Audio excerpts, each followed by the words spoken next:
Welcome to Leaders Under Fire in Sports, brought to you by Culture in Sports.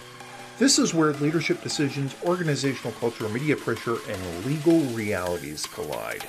Your hosts are legal expert Bob Boland, myself, crisis communication specialist Jeff Chatterton, and with leadership and culture expert Dr. Jeremy Piasecki. Together with our special guests, we break down the moments that put sports leaders under the microscope and what it really takes to respond with integrity, accountability, and impact. This is the Leaders Under Fire in Sports. Welcome back, everybody, for another session. I don't know whether this is our inaugural and our first one was our pilot, or this is the second episode of Leaders Under Fire, the podcast looking at sports leaders in crisis and how they can emerge from them, leaving tips and ideas for doing that. As always, I'm Bob Boland. I'm a professor of law at Seton Hall University, and I am also a partner at Shoemaker, Lupin Kendrick. I'm joined by our co-host, Jeff Chatterton, who wrote the book on this, literally, Leaders Under Fire. Jeff? That's me. Run around solving the world and making sure that crises don't take over all of our lives. Having some fun with it. And our brand is crisis, right? We go to solve the crises. I had the weirdest job in the world as the athletic integrity officer, cleaning up after the Sandusky scandal at Penn State. I now represent athletes and coaches in crisis around the country in my role at Shoemaker, and I try in my role at Seton Hall to manage best practices so crises can be avoided. This is our episode of doing that. This one is deeply personal to me, because it really comes from the Penn State experience that I had. And it's called, if for lack of a better phrase, don't kick the milk under the refrigerator. Now, guys know this better than almost anybody, and it may not resonate as much for the women in our audience because they don't seem to be possessed with that horrible recessive gene to hide the things that they spill on the floor by kicking it under the refrigerator. But every man in the audience, if they start to think for a second, will realize that they've done this at some point in their life. When the milk dribbles out of the carton and onto the floor, you kick it right into the refrigerator.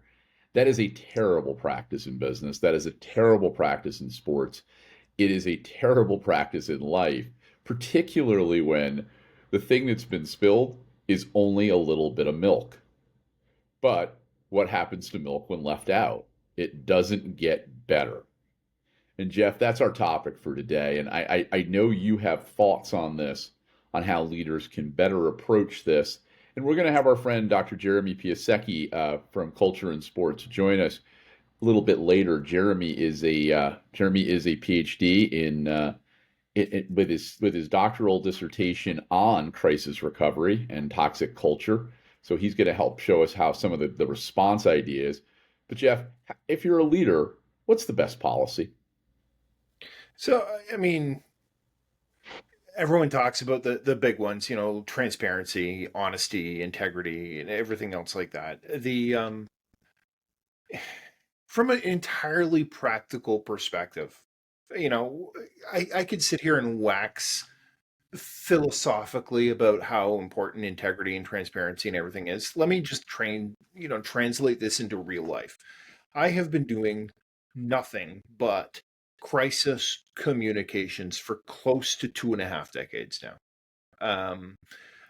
For 25 years, I have literally crossed a hippo pond in the middle of the Serengeti at night to get to the scene of an aircraft accident. I have worked on all 6 continents.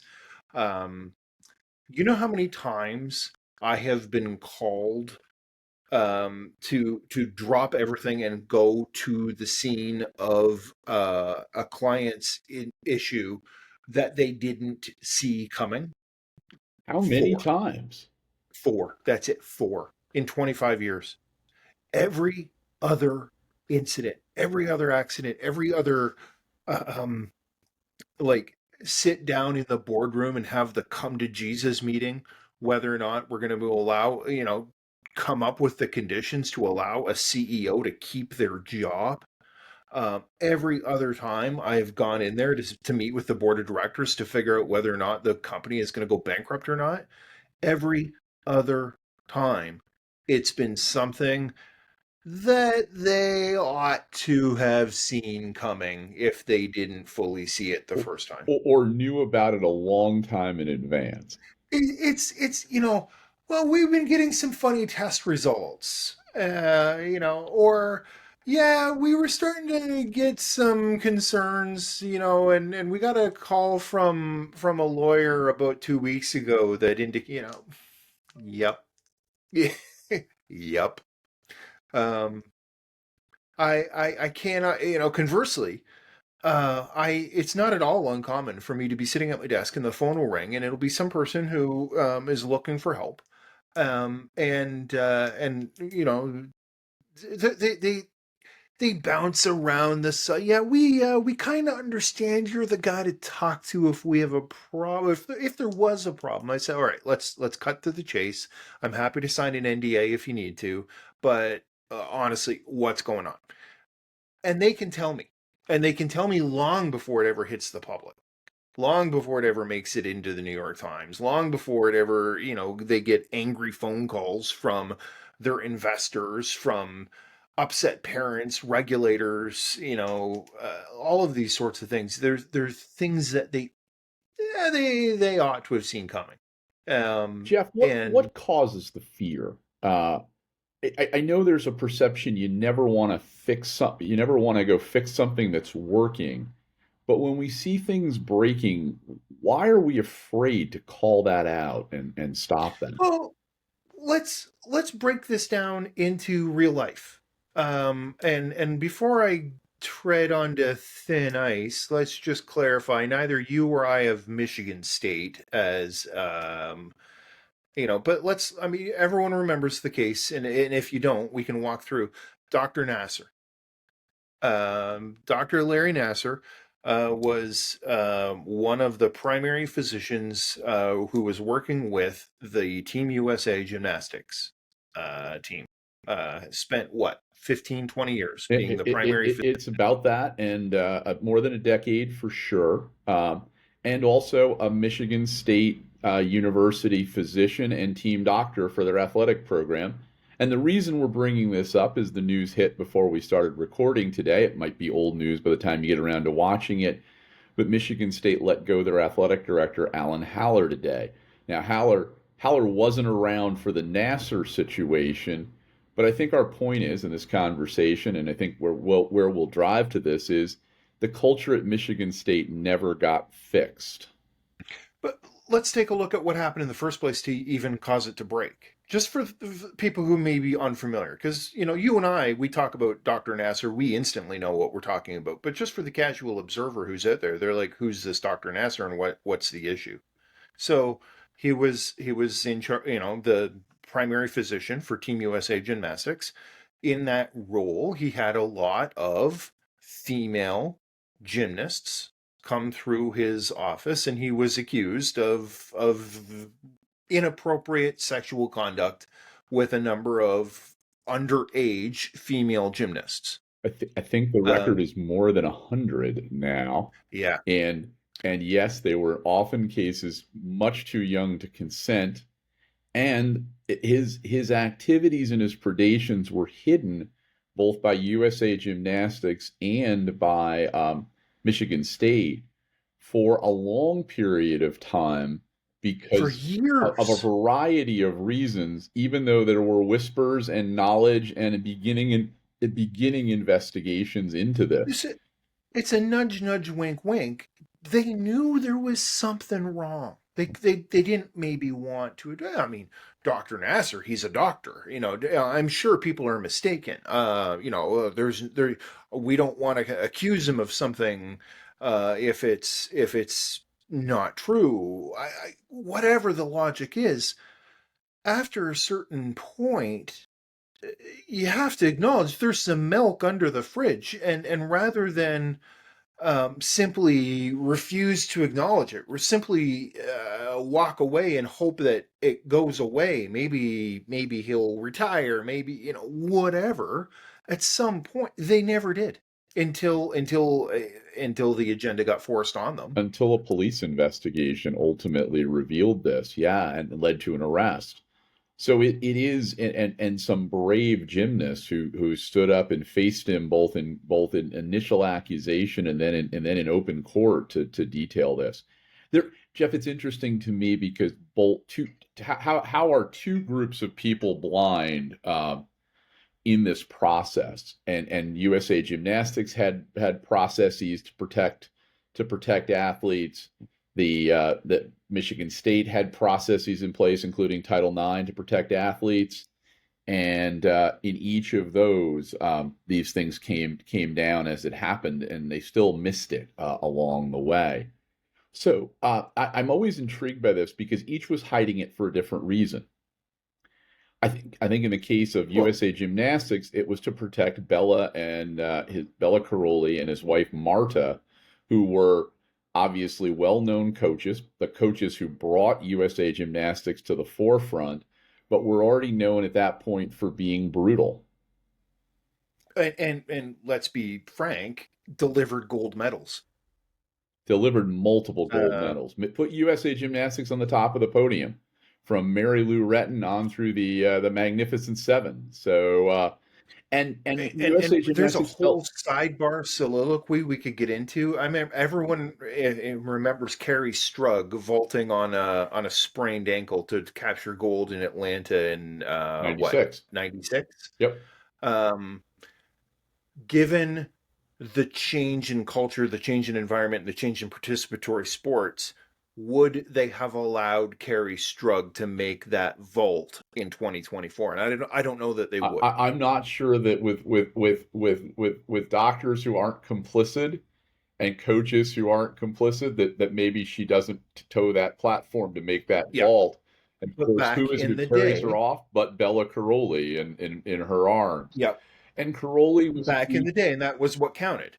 It wasn't about her long-term health. It wasn't about her future. It wasn't about her mental health. It wasn't about her ankle. It was about whether or not she's going to deliver a piece of hardware. Absolutely.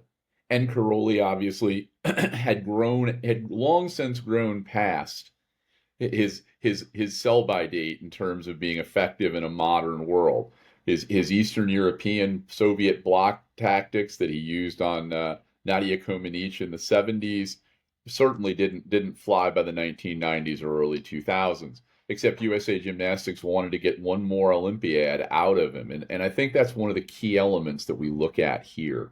That So, and that's one example. That's Dr. Nasser. You could go on and on and on. Everyone can probably figure out, oh, we had a star pitcher, but there were allegations of sexual misconduct. We had a hitting coach who was phenomenal, but we don't ask questions about what he does on Friday nights.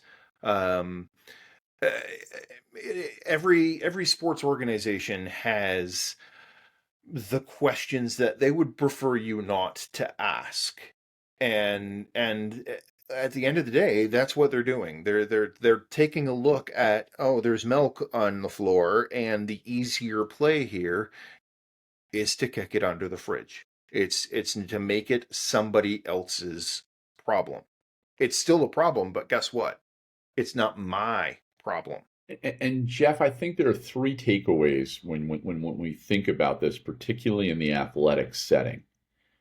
Maybe it's just milk, not a dangerous substance, not hydrochloric acid, not something terrible, just milk. But our instinct is, because of the pressures of competition, because of the immediacy of competition, we want to kick it under so we don't have to deal with it because of the next game, the next match, the next Olympics. It will deal with it afterwards. And so that just idea of putting it off is probably one theory that allows it to fester and become a problem. The second one probably plays into that. It's the immediacy of the next game and the fact that we don't want to investigate, ruin, look into it, or stop ourselves in that process. That happens a lot, and obviously is something that happened in the Penn State case repeatedly, involving Sandusky. We didn't look into it because there was always the next game that Joe Paterno talked about, or a next season to get ready for, and we didn't want to slow that down despite evidence. And then I think the last one, as we look at this, is the fear of what will happen if we look into it. Well, to some degree, at least at the first stage, it's milk, right? It's not a dangerous substance. And having transparency and clarity is something that's really important. So I think the idea is that a leader or leaders have to address each of these, the first two being biases, the second one being a paralyzing inaction, if you will, the idea like, why am I going to do this? It's only milk. It will fester. And I think you've had really some great theories about how leaders can address these things directly. The yeah, suck it up. It's only milk. You know, by the way, your sock is never an effective cleaning tool. But we've all done that one too. The Yeah, there sunlight is a great disinfectant. It's never the fact that you spilled the milk. It's what you're not doing to clean up the milk that becomes the problem. Um, Everyone who's smelled spoiled milk understands how badly it ruins everyone else's experience in the kitchen. But frankly, just because we're all humans, the problem with not cleaning up the milk is that the milk will clean itself up at one point, and you don't want that to happen. I'm Canadian. I just off the top of my head, without any sort of prep, and I haven't really looked at this, but there was accusations. The Canadian women's soccer team was going into Paris. They were heavily favored to at least win a medal, if not the gold medal. They were the defending gold medalists from Tokyo. Tokyo. And frankly, I don't believe for a second that there isn't anyone at Canada Soccer who wasn't aware that some of the coaching staff were using drones and spying on other team practices. That was what the accusation was. Rather than deal with that, rather than deal with a disciplinary process, rather than launch their investigation and get that cleared up and fixed before they went to the Olympics, that blows up on the eve of the tournament, that literally the day before or in the middle of the Olympic tournament. And uh, that's exactly what you don't want to happen. This could have been resolved. Um, I tell clients, you know what? This is going to suck. You're going to take a soccer ball to the face. It's going to hurt. But it's better than taking a bullet. Well, Jeff, leaders get some credit for effectively solving problems, don't they? Yeah, at the end of the day, it's not about the milk. It's about what you're doing to fix the milk. That's I have said, I mean, it's a cliche, but it's a good one. The Chinese word for crisis is dangerous opportunity. The danger is self-evident. The milk is growing into some sort of sentient being under the fridge, and it stinks, and everyone wants to burn down the kitchen. The opportunity lies in the fact that people are now paying attention. They're looking at you, they're watching, they're taking notes. And if you can take on the little crises with grace and with dignity, with integrity, with clarity of communication, with an awareness that you're at least attempting to do the right thing, that's far better for your long-term credibility than any amount of sponsorship, any amount of paid advertising, any amount of fake saccharine filled, hey, look at us doing the right thing. No, it's they're looking at you, they're paying attention, and if you can prove that you're doing the right thing, that's going to do far more for your ultimate profitability than anything else you I- can do in terms of I'm paid thinking media. about I'm thinking about Canada with where a recent election was just held, and the statement was a plan beats no plan. And there's nothing to say that your plan doesn't get amended, and that's okay. But at least, and you know what, I'm going to go one better. It's yeah, plans are great. It's action. Take the action. Fix the problem.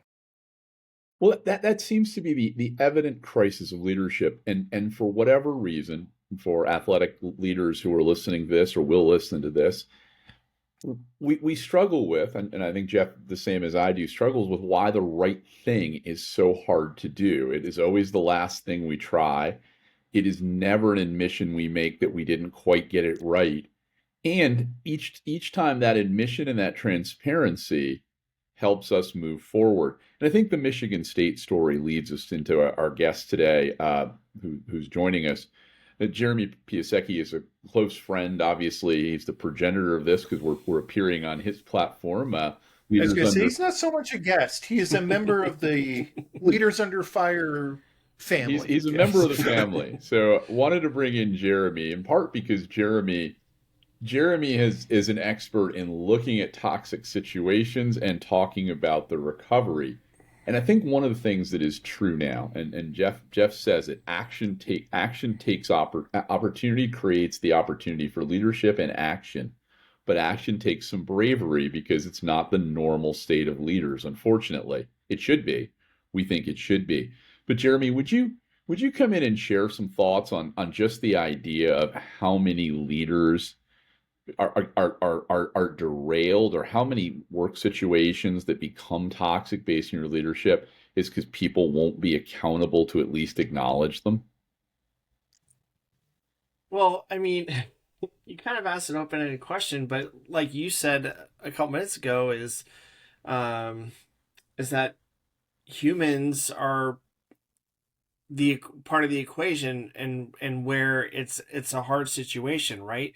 So humans have to say, okay, I did this, hold themselves accountable, and then be able to move on, and that's really hard.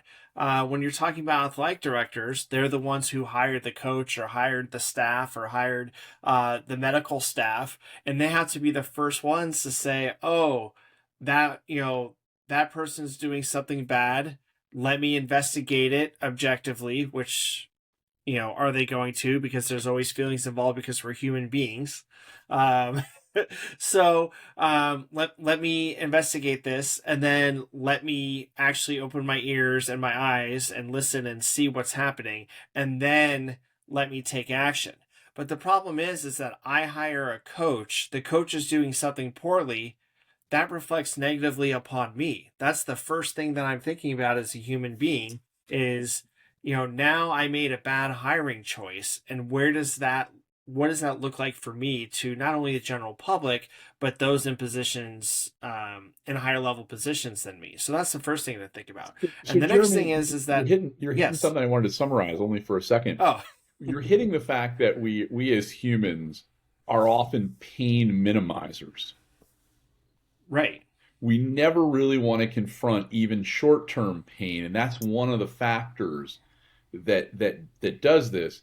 But leaders have to be a bit more, right? And I think that's where you're going to head in a second. Exactly.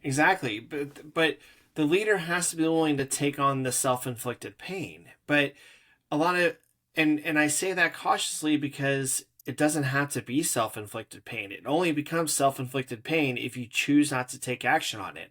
So yes, you made a poor hire. Okay?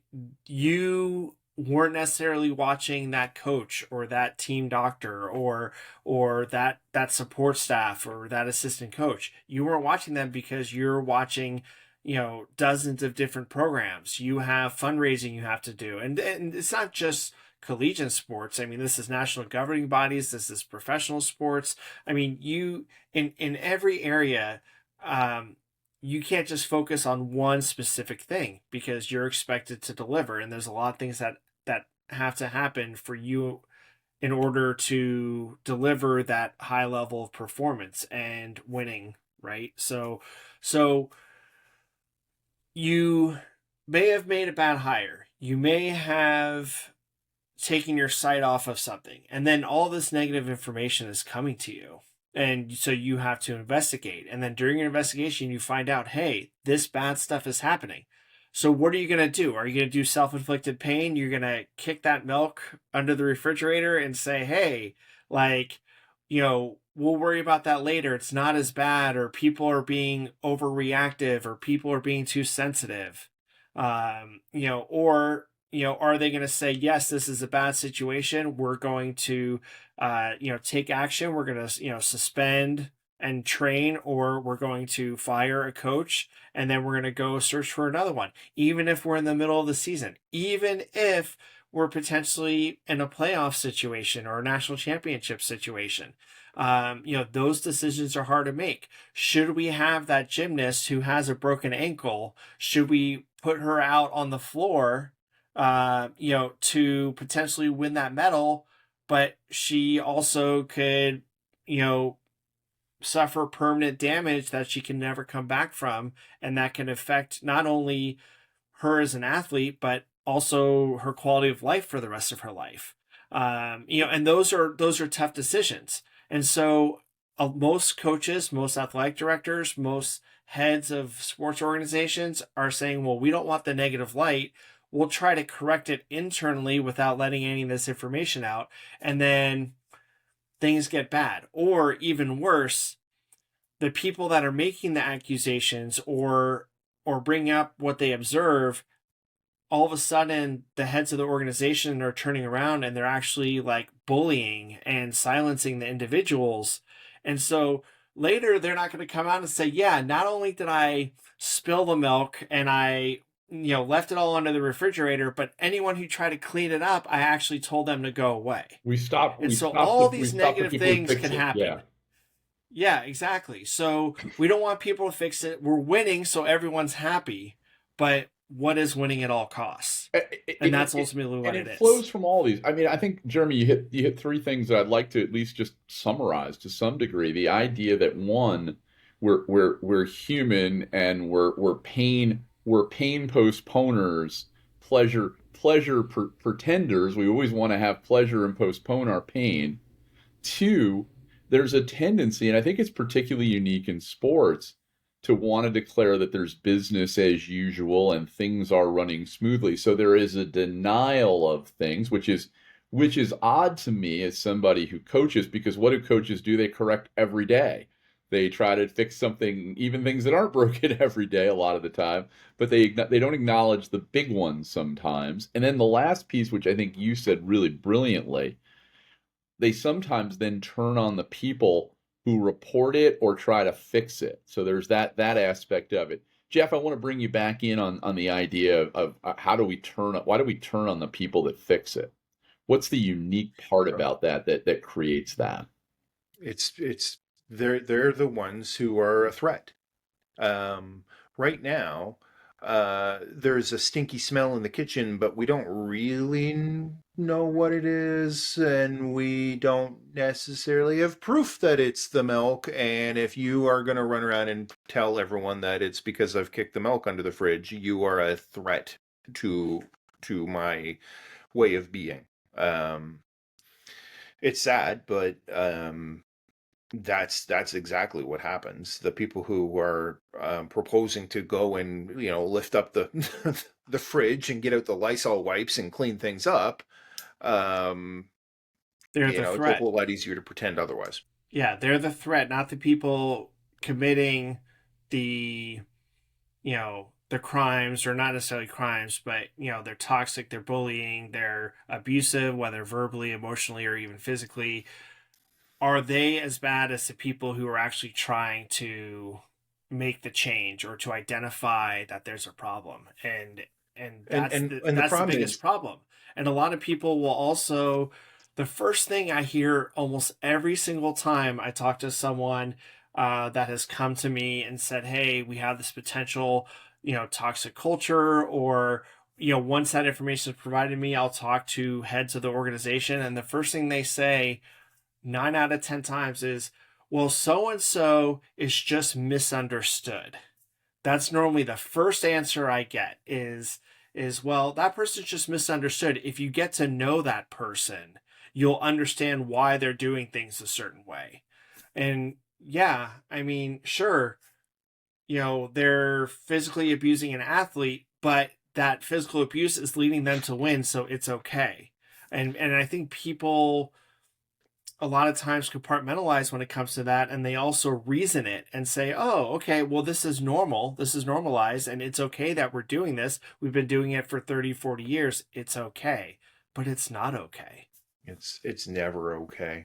You guys have The painted a great picture of the refrigerator being up and being cleaned out. I wanted to come back to that. And one of the things that I've learned through this process is the idea that even though we get rid of the person, remove the person who spilled the milk from the situation, that doesn't necessarily equate to a repair, does it, Jeremy, on your research and It, experience? it unfortunately does not, because a lot of the times, not all the time, a lot of the times that a toxic or abusive situation comes about isn't because of the toxic leader or the bully or the abuser. It's actually because of the people who are letting it happen. They're creating an environment that actually welcomes the toxicity or the abuse. And so if you just get rid of the person, because all of a sudden you're on the hot seat, the media is all over you, and you're like, oh, I'll just fire someone. That's the solution. Whether it's even the person who's toxic or not, it could be just someone else, like we talked about earlier. But we'll just say they fire the toxic or abusive coach. Well, they could easily just come back and hire the new one, a new one that does the same exact thing. And so the change has to start from the top. So, and sometimes the people at the top are the ones who needs to be replaced. And a lot of people are afraid of that. That's self-inflicted pain. When have you, as the leader of an organization, said, I'm the problem, I'm the one who needs to step aside and let the new generation take over and move us in a better direction and in a better way to win? That's do very you hard. And it talks about self-inflicted pain again, which seems to be, one of the themes of this discussion today.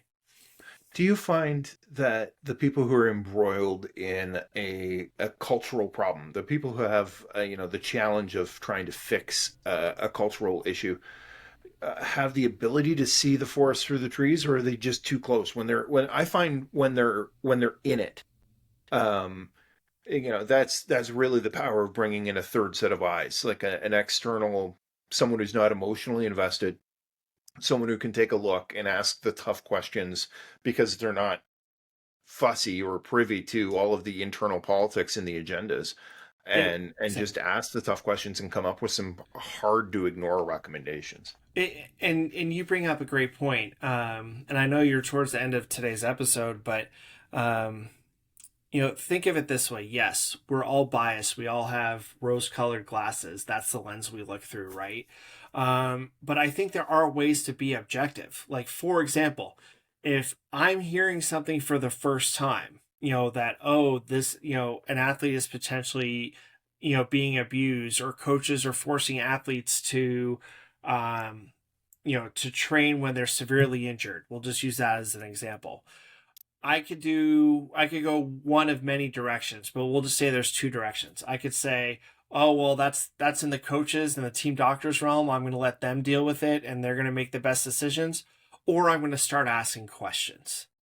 Okay. So, and when I start asking questions, am I going to like the answers I'm getting? Or I'm going to say, wait a second, we might not be doing things the right way. Or in a third way is, do I actually believe the person who's answering these questions? Like, why, you know, they're human too. So why would they not be protective of themselves? Why would they inflict pain on themselves?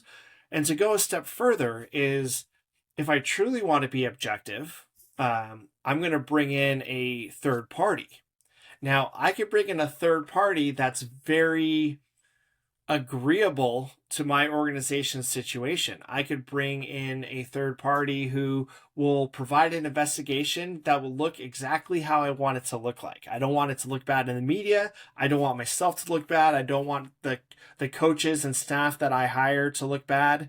And we just want to put this behind us and move forward. So as an organization, we said, oh, well, we did an investigation and these were the outcomes and we fixed them. But were they actually fixed? And so That's like when it pouring comes to more milk under the objectivity, it's hard refrigerator. as a human. What was that? That's like pouring more milk under the refrigerator to get rid of the Yes. milk And that's so under there. I'll pour a little more on, exactly. right? Exactly. But do you really want to clean what's left under the refrigerator, or do you just want to mask the Do, smell? do we agree that that's inevitably going to be discovered? It Oh, has to be because the secret yes. can't be kept by more than one person, right?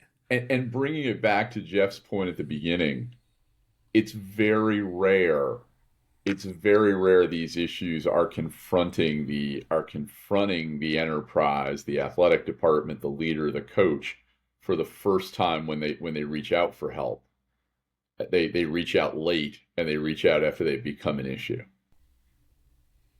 Right. And that's one of the things to look at is even if an organization takes ownership of an issue way after the issues not only happened but were brought up, from athletes or assistant coaches or support staff or whoever it came from, a fan, they saw something, they reported it, and maybe they chose to take action or not. But normally we find, and I'm sure you're going to talk about this all season and just throughout this show, regardless of what season it is or episode, is that are they going to actually do something once they're on the hot seat, or are they going to do something when the problem was first brought to them? And so a lot of people say, "Oh, well, once, the CEO or once the head coach heard about this problem, they immediately fixed it."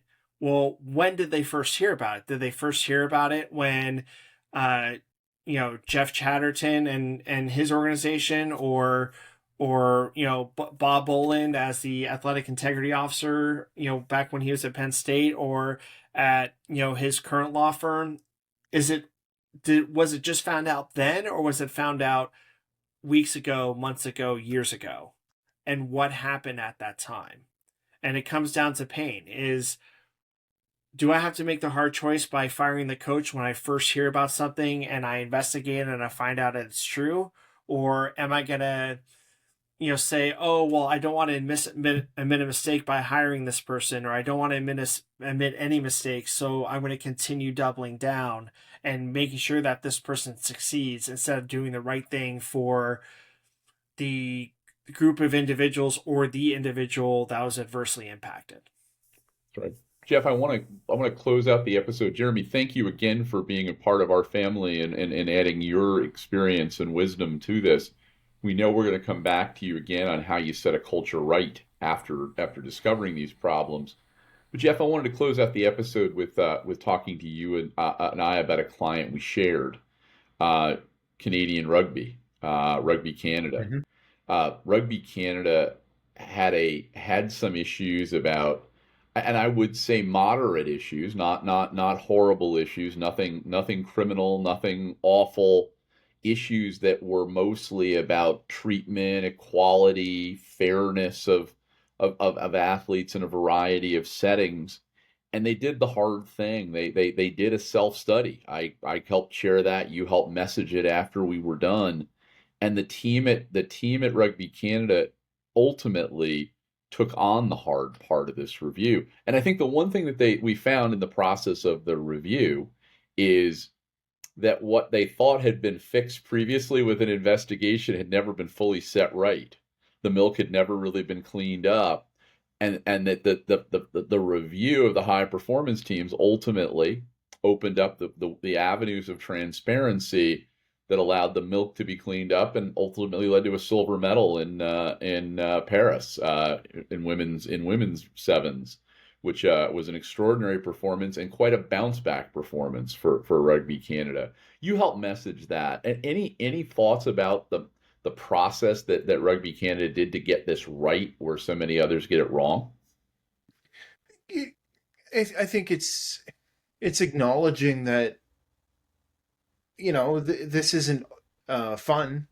It's not convenient. But you know what else isn't convenient? Without getting into the politics of it, it's going to the doctor to get a vaccine. Getting a booster shot for tetanus. It sucks, but you know what sucks way worse is getting tetanus. Um, and We have a culture where there are some people that look forward to going to the gym and working out and eating well, and there are a lot of other people that would prefer to not. And I don't think this is any different. You know, what's the laziest, easiest, least intrusive way to make the problem go away, or at least appear to go away? And we don't give a lot of awards or medals for small cleanups. We give it for big Yeah. ones, but it's the small cleanups that prevent the big ones from occurring. You've been listening to Leaders Under Fire in Sports by Culture in Sports. These moments under pressure don't just shape headlines, they shape people. They shape organizations and the cultures they leave behind. Thanks for joining me. I'm Jeff Chatterton, joined with Bob Boland and Dr. Jeremy Piasecki, and our special guests as we've examined what leadership looks like when it truly matters. If this conversation challenged the way you think about leadership in sports, we invite you to continue to learn with us at cultureinsports.com. Because influencing positive change starts with how leaders respond when they're under fire.